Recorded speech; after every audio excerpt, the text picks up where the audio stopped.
H-Town, what's going on? What's going on? It's another edition of How Do You See the Game? I'm your host, Jordan Campbell. As always, it's my pleasure to be with y'all.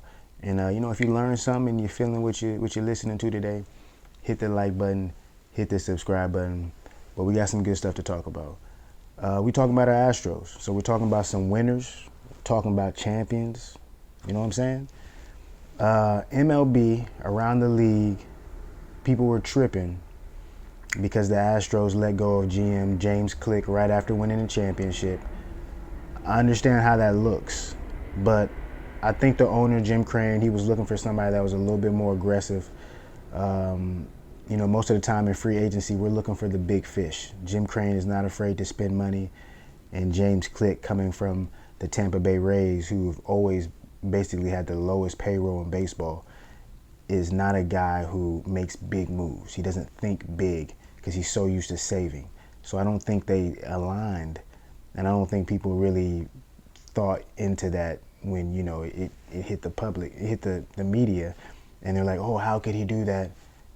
It wasn't a great situation. So James Click, he's out of there, right? And Jim Crane, I got to give Jim Crane a lot of credit because he hired Dana Brown.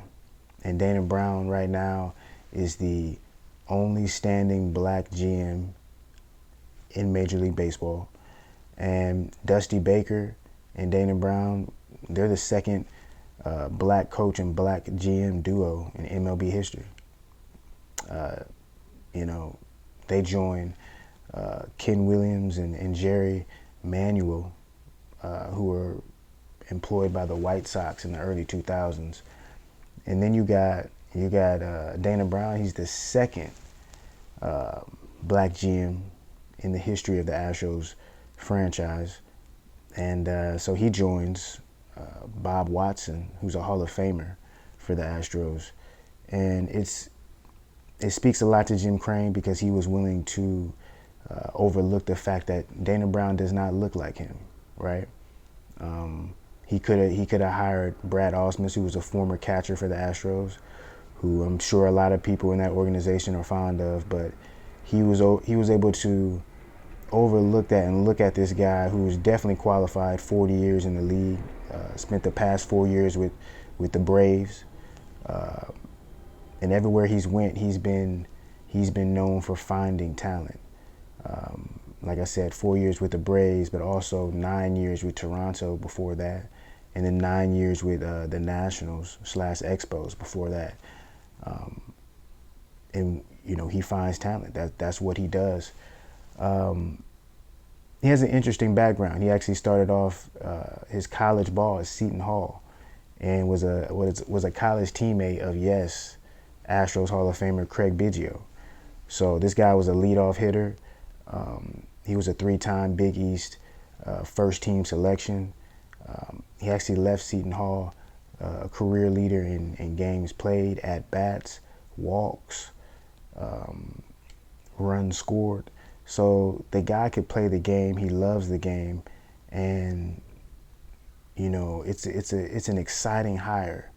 Not just because he's black, but because he's good at it and he's qualified and he loves it. And he's a family man. He has his wife. He had a story.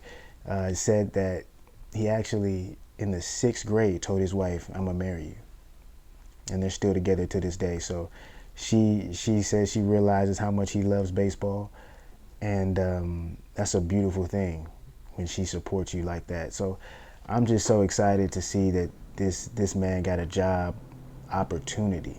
He's interviewed for the Mets. He's interviewed for the Mariners, and they didn't see that he was the right man for the job. So I just want to give Jim Crane a lot of credit, and also have some quotes here before I get out of here. Brown said, "At the end of the day, it's good for our sport to have diversity. I'm really excited for this opportunity, and especially grateful that Astros owner Jim Crane took an opportunity to say, I like this guy. I like what he's all about, and he's rolling with me." That's a big quote, to have that confidence from your owner, and that's really